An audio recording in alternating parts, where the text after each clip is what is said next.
Je vous le disais, l'Allemagne donne son feu vert pour la livraison de chars lourds à l'armée ukrainienne, une décision que Moscou juge dangereuse.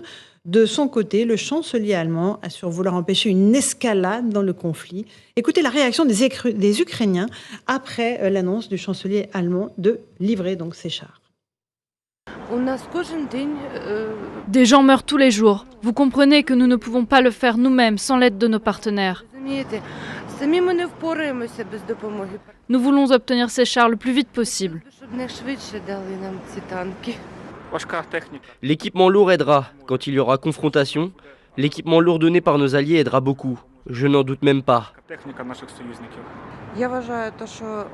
Je pense que ce sera plus facile pour nos gars maintenant. Ils seront protégés et ne prendront pas autant de risques.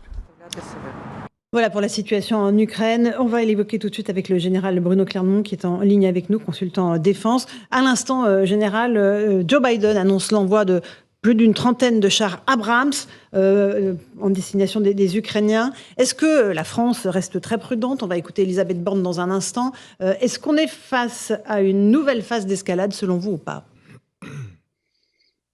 On est face à une évolution graduelle du type de matériel qui sont livrés aux Ukrainiens en fonction du déroulé de la guerre et du rapport de force de la guerre. Actuellement, les Ukrainiens, qui avaient au départ 2000 chars, ont perdu un grand nombre de chars et on voit bien que les Russes sont en train de s'organiser pour une contre-offensive et que les Ukrainiens ont perdu l'objectif de reprendre le territoire conquis par les Russes. Pour ça, il va falloir lancer une offensive terrestre. Pour une offensive terrestre, il faut des chars lourds, à la fois pour lancer l'offensive terrestre et éventuellement pour empêcher une contre-offensive russe.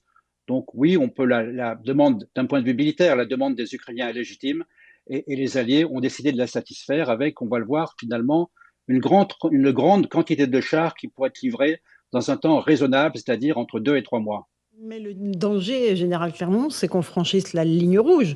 Moscou dénonce une décision dangereuse. Est-ce que ça ne nous emmène pas vers la co-belligérance? Alors toutes les décisions, c'est normal que Moscou réagisse de cette manière. En réalité, il y a toujours la véritable ligne rouge, elle est rappelée chaque fois que les Occidentaux livrent de l'armement, ils lui attribuent le qualificatif de défensif. Alors un char lourd, c'est pas défensif. Un char lourd, c'est défensif si on s'en sert pour empêcher les Russes de conquérir l'Ukraine. Si les Ukrainiens décidaient de se servir de ces chars lourds pour attaquer les forces russes en Russie, ça deviendrait offensif. Et ça, c'est pas possible du point de vue des Occidentaux. Et c'est dans ce cadre-là qu'effectivement, on passerait à un véritable palier qui serait de porter la guerre en dehors des frontières de l'Ukraine, donc la guerre en Russie avec du matériel occidental, et ça, c'est quasiment une escalade garantie. Donc là, on reste quand même dans quelque chose qui peut être maîtrisable et maîtrisé, c'est maintenir le conflit à l'intérieur des frontières de l'Ukraine, un conflit qui sera effectivement de plus en plus violent. Et une dernière question, en combien de temps on peut livrer, nous, des chars Leclerc, si la décision est formellement prise, hein? La Première ministre ne l'a pas dit très clairement cet après-midi à l'Assemblée, au Sénat. En ce qui concerne la France, effectivement, c'est pas décidé, puisqu'on avait déjà livré des chars légers, qui sont des AMX-10 RC, avec quand même des canons de 105 mm. Les Allemands auraient annoncé qu'il fallait 3 mois. Dans 3 mois, les chars seraient disponibles. Il est possible que ce soit un petit peu moins. Former un équipage de chars, c'est compliqué, mais il y a beaucoup de tankistes en Ukraine, puisqu'ils avaient 2000 chars avant le début de la guerre. Donc être capable de transformer un tankiste opérationnel sur un char soviétique sur un char occidental, ça peut effectivement prendre 2 mois, avec toutes les questions de maintenance, les questions de logistique qui sont vraiment indispensables. Donc avant 2 mois, ça paraît peu probable. À partir de 2 mois, c'est possible. Et c'est effectivement le créneau, la fin de la Rapoustita, la fin de cette mauvaise météo, où les offensives terrestres de grande envergure pourraient reprendre.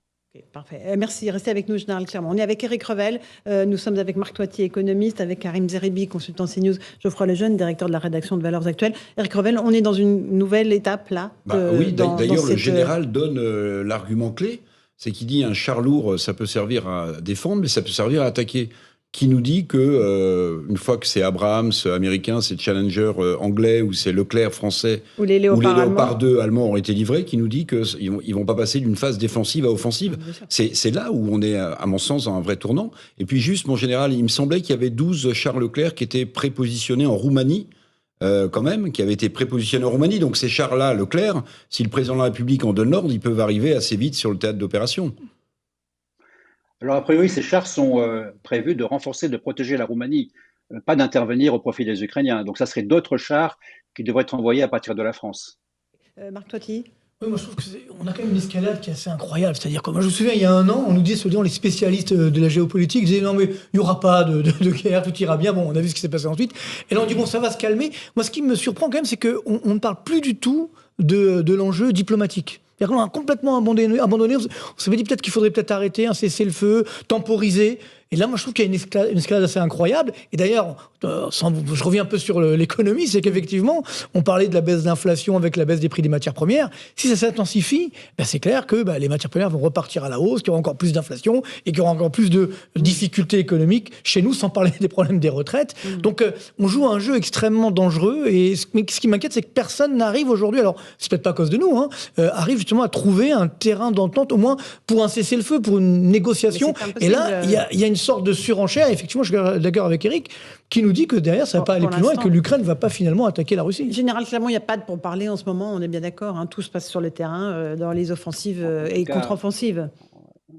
Oui, il y a eu une espèce de petite fenêtre d'opportunité au mois de décembre où on parlait pas mal de négociations avec le plan de paix du président Zelensky, et puis ça vraiment a disparu et on est rentré dans une nouvelle phase dans laquelle on se prépare plutôt à une offensive, contre-offensive au printemps, c'est-à-dire dans 2 mois. Donc le rendez-vous, c'est dans 2 mois. Et en attendant, chacun va essayer de gagner du terrain sur l'autre. Mais effectivement, la question des négociations a vraiment disparu du paysage. Les grandes manœuvres sont en ce moment du côté des alliés, États-Unis, Grande-Bretagne, Allemagne, pour pouvoir fournir ces chars aux Ukrainiens. 31 chars Abrams, ils sont bien ces chars par rapport à nos chars Leclerc, général, en un mot? Écoutez, c'est à peu près la même génération de chars. Les chars Abrams M1, ils sont un peu plus lourds, ils ont un peu plus de technologie, ils sont mis en œuvre par 4 combattants au lieu de 3 combattants, mais c'est grosso modo la même technologie. Effectivement, ils sont très, très supérieurs aux chars ukrainiens et évidemment aux chars russes qui se trouvent n'avoir finalement sur le champ de bataille en Ukraine. Ils ont une très grande quantité de chars en réserve, mais sont quand même plus des chars de type T-72 des années 70 ou 80 que des chars aussi technologiques que les chars Abrams, Leclerc, Challenger et Léopard. Vraiment. Karim, un tout petit mot. Oui, moi, ce qui me dérange un peu, c'est que j'ai le sentiment que la voie européenne, elle ne fait que suivre, je dirais, une forme d'influence américaine. Les Américains donc envoient 31 chars, donc les Allemands vont en envoyer, les Espagnols vont en faire autant, et nous autres allons être quasiment obligés de suivre pour pas être, je dirais, en décalage avec la dynamique, si je puis parler ainsi, qui a été lancée. Ce général, est-ce que vous ne pensez pas que dans cette guerre, depuis le départ, la voie européenne manque, et nous sommes toujours dans la roue des Américains, qui n'ont pas les mêmes intérêts que nous à ce que les choses cessent et cessent rapidement. Donc, pouvons-nous faire autrement? Il est clair que les patrons sont les Américains. Ils sont patrons dans l'OTAN, ils sont patrons en Ukraine, mais il faut aussi reconnaître que l'effort des Européens reste considérable. Qui aurait imaginé il y a 1 an que l'Allemagne livrerait des chars Léopard pour faire la guerre contre les Russes en Ukraine? Enfin, il se passe des choses assez inimaginables. Et sur ce point d'ailleurs des chars allemands en Ukraine, le chancelier Scholz a une petite victoire. Parce que quand même, il a accepté de livrer ses chars Léopard 2 à l'Ukraine à la condition que les Américains livrent des Abrams, ce que les Américains ne voulaient pas faire. Donc je pense qu'il est important que lorsqu'on monte en gamme, lorsqu'on monte en température dans ce conflit, qu'il n'y ait pas de déconnexion entre les Américains et les Européens. Donc je pense que c'est pas plus mal qu'il y ait à la fois des chars Léopard, et puisqu'il y a des chars Léopard, des chars américains également sur ce théâtre. Merci beaucoup, Général Clermont, de nous avoir éclairé sur cette décision des alliés occidentaux de fournir des chars, l'armement lourd aux Ukrainiens en perspective de la contre-offensive qui se déroulera normalement au printemps. Merci beaucoup. On va faire une petite pause. On se retrouve dans un instant dans Punchline sur CNews et sur Europe 1. On parlera de l'inflation. On l'évoquait avec vous, Marc Toiti. Évidemment, les choses ne vont pas s'arranger.